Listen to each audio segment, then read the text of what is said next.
ASEAN's morning news.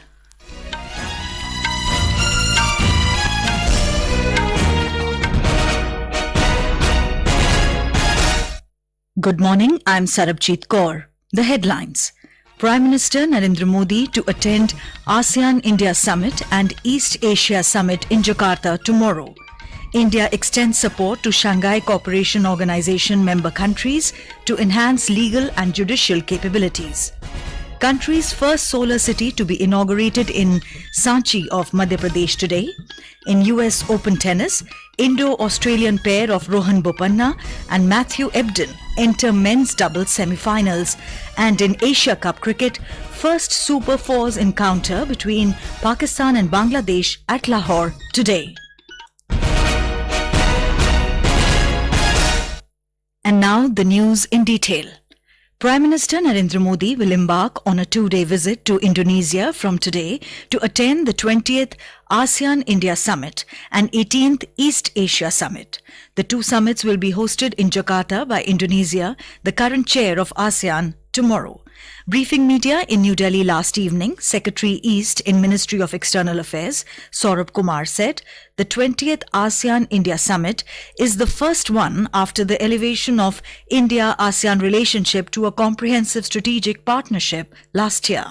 At the invitation of the President of the Republic of Indonesia, Mr. Joko Widodo, Prime Minister will visit Jakarta for the 20th ASEAN-India Summit and the 18th East Asia Summit scheduled for the 7th of September. Prime Minister will participate in the ASEAN-India Summit along with heads of state or government of the ASEAN member states. Prime Minister will depart Delhi on the night of 6th September and return evening on the 7th September. Mr. Kumar said during the summit, the Prime Minister will review the progress in ASEAN-India relations and provide them with further direction. During the summit, Prime Minister will review the progress in ASEAN-India relations and provide them with further direction. India's relations with ASEAN are a central pillar of our Act East policy as well as of India's vision of the wider Indo-Pacific. India and ASEAN have a comprehensive engagement covering a wide array. Secretary East said India is the founding member of the East Asia Summit. He said that during the summit, the Prime Minister and other leaders will discuss ways to further strengthen East Asia Summit mechanism as well as exchange views on matters of regional and international interests. India has extended support to Shanghai Cooperation Organisation member countries to enhance legal and judicial capabilities. The 10th meeting of the Ministers of Law and Justice of SCO video conferencing yesterday. Speaking on the occasion, Minister of State for Law and Justice Arjun Ram Meghwal emphasized India's commitment to the SCO Charter and its principles of mutual trust, respect for sovereignty and territorial integrity, and mutual benefit. The minister said this commitment is based on the Prime Minister's vision that India has emerged as Vishwa Mitra. Mr. Meghwal highlighted how India has embarked on a path of legal reforms. He added that 1,486 such laws have already been repealed and more such archaic laws are being identified. Heads of delegation have started arriving in New Delhi for the G20 summit. President of Nigeria, Bola Ahmed Tinubu, arrived in the national capital last evening. He is the first head of delegation to arrive for the summit. He was received by Union Minister of State for Health, Professor S.P. Singh Baghel, at the airport. This is President Tinubu's first visit to India since assuming office. The meeting of the finance deputies of G20 countries was held in New Delhi yesterday, ahead of the G20 Leaders Summit, which will be held on Saturday and Sunday at Pragati Maidan. The delegates deliberated upon finalizing the outcomes of the G20 Finance Track Working Groups 2023 under India's G20 presidency. The members discussed views on financing for Sustainable Development Goals, SDGs, including climate action to facilitate the development of a sustainable and resilient global economy.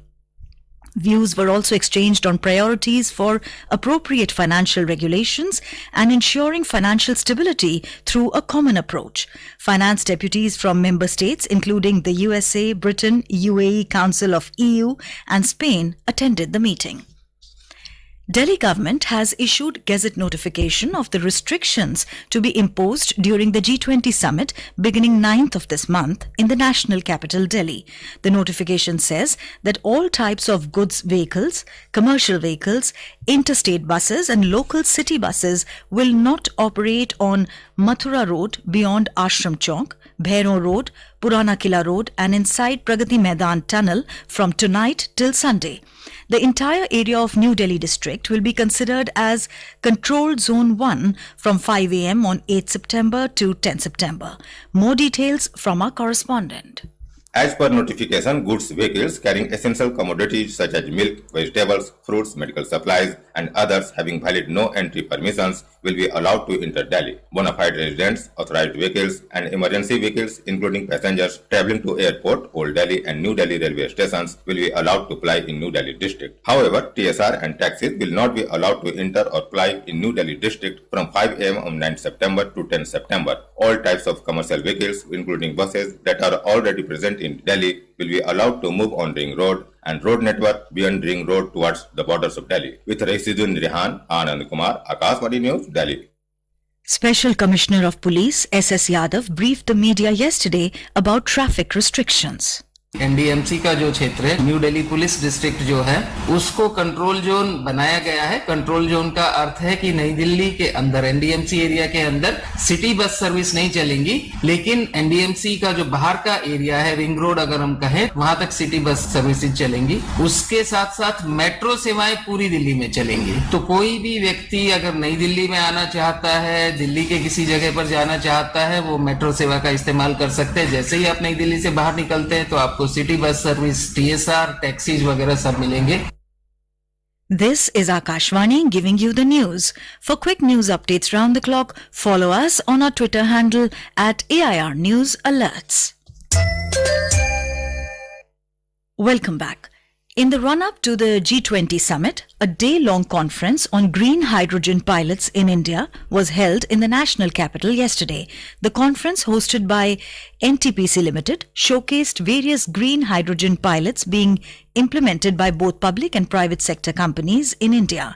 It also presented pioneering innovative pilots and progress in green hydrogen technology. Minister for Power and New and Renewable Energy R.K. Singh said in his address, India has the potential to be one of the biggest manufacturers of green hydrogen in the world. He added that the government has set up a huge ecosystem for renewable energy and India's pace of capacity addition in renewable energy is one of the fastest in the world. Mr. Singh said India's cost of making renewable energy and the cost of producing green hydrogen will be one of the lowest in the world.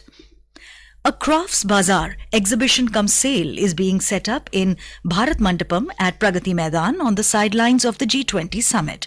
This bazaar will showcase handicraft products from different parts of India with a special focus on one district, one product, GI tagged items and products crafted by women and tribal artisans. The Crafts Bazaar will not only promote made in India products on a global stage, but also open up new economic and market opportunities for local artisans. The Ministry of Tourism, in collaboration with the United Nations World Tourism Organization, unveiled the G20 Tourism and SDG dashboard yesterday. Tourism Minister G. Kishan Reddy launched the dashboard in a virtual ceremony.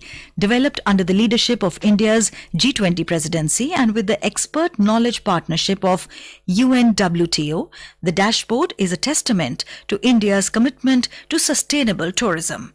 It showcases best practices, case studies and insights from G20 countries for achieving the Sustainable Development Goals. This dashboard is a lasting legacy of India's G20 presidency, reflecting its dedication to global collaboration and sustainable growth in the global tourism industry. The world's tallest Natrat statue has been installed at Bharat Mandapam, the venue of the G20 summit. The 28-foot tall statue weighing 20 tons was made in a record time of 7 months by sculptor Radhakrishnan Satyapati and his team at Swami Malai in Thanjavur district of Tamil Nadu. The statue was built in Ashtadhatu, 8 metals, using the traditional casting method. Information and Broadcasting Minister Anurag Singh Thakur reviewed the arrangements along with External Affairs Ministry, Prasar Bharati and ITPO officials at the International Media Centre and Prasar Bharati's Command Centre in New Delhi yesterday. Talking to media, Mr. Thakur said the G20 summit in New Delhi is going to be the biggest ever occasion for the country to be the host of all the major world powers under the leadership of the Prime Minister. In Madhya Pradesh, the country's first solar city, Sanchi, will be inaugurated today by State Chief Minister Shivraj Singh Chauhan. More details from our correspondent. Annually, about 13,747 tons of carbon dioxide emissions will be reduced in Sanchi Solar City, which is equivalent to more than 2 lakh adult trees. Along with this, there will be a saving of more than 7 crore rupees annually in the energy-related expenditure of the government and the citizens. It is noteworthy that Prime Minister Narendra Modi has set a target of developing a solar city in every state of the country by 2070. An effort has also been made to attract tourism by reducing environmental pollution through eco-friendly facilities in Sanchi. Battery-operated e-rickshaws and garbage vehicles will also run in the city. E-vehicle charging stations have also been installed. Sanjeev Sharma, Akashvani News, Bhopal. The Telecom Regulatory Authority of India, TRAI, has released recommendations on issues related to FM radio broadcasting. TRAI has recommended that private FM radio operators should be allowed to broadcast news and current affairs programs limited to 10 minutes at each clock hour. It further recommended that the program code of conduct as applicable to Akashvani for news content may also be applied to private FM radio channels. In sports news now, in Asia Cup cricket, the first Super Fours encounter between Pakistan and Bangladesh will be played this evening at Lahore. India and Sri Lanka are the other teams in the Super Fours. Sri Lanka qualified for the Super Fours yesterday.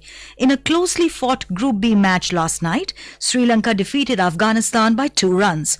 Opting to bat first, Sri Lanka made 291 for 8 in the stipulated 50 overs. In reply, Afghanistan were all out at 289 in 37.4 overs.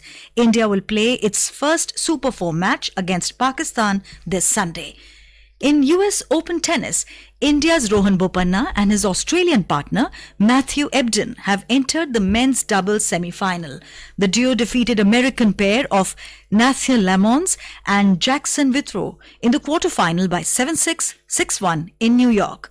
In the other quarterfinal, the pair of Austin Krajicek of America and Ivan Dodig of Croatia defeated Hugo Nys from Monaco and Jan Zielinski of Poland. In men's singles, Novak Djokovic powered into a record 47th Grand Slam semi-final, defeating American 9th seed Taylor Fritz in straight sets. And now for a look at today's newspapers, it's over to Subhadra Ramachandran. Thank you, Sarabjit. With a few days left to the G20 summit in the national capital, newspapers today are splashed with news on the upcoming event. The Statesman has a picture of the decorated Bharat Mandapam at Pragati Maidan with the headline, Capital Gears Up for G20 Summit. The Indian Express states, UPI for G20 delegates, credit platform, India to showcase digital infra. The Pioneer opens with Biden to arrive on Thursday for G20. The Hindustan Times headline reads, Don't play role of G20 spoiler, US urges China. With the summer stretching on, Delhi swelters in September, writes the Hindustan Times. And finally, under the caption Janmashtami Spectacle, the Times of India has a colourful picture of students of a Mumbai school dressed as little Krishnas taking part in Dahi Handi festivities ahead of Janmashtami. With that, it's back to you, Sarabjit. Thank you, Subhadra. And now, before we end the bulletin, the headlines once again. Prime Minister Narendra Modi to attend ASEAN-India Summit and East Asia Summit in Jakarta tomorrow. India extends support to Shanghai Cooperation Organisation member countries to enhance legal and judicial capabilities. Country's first solar city to be inaugurated in Sanchi of Madhya Pradesh today. In US Open tennis, Indo-Australian pair of Rohan Bopanna and Matthew Ebden enter men's double semi-finals. And in Asia Cup cricket, first Super Fours encounter between Pakistan and Bangladesh at Lahore today. And with that, we end the morning news. Have a nice day.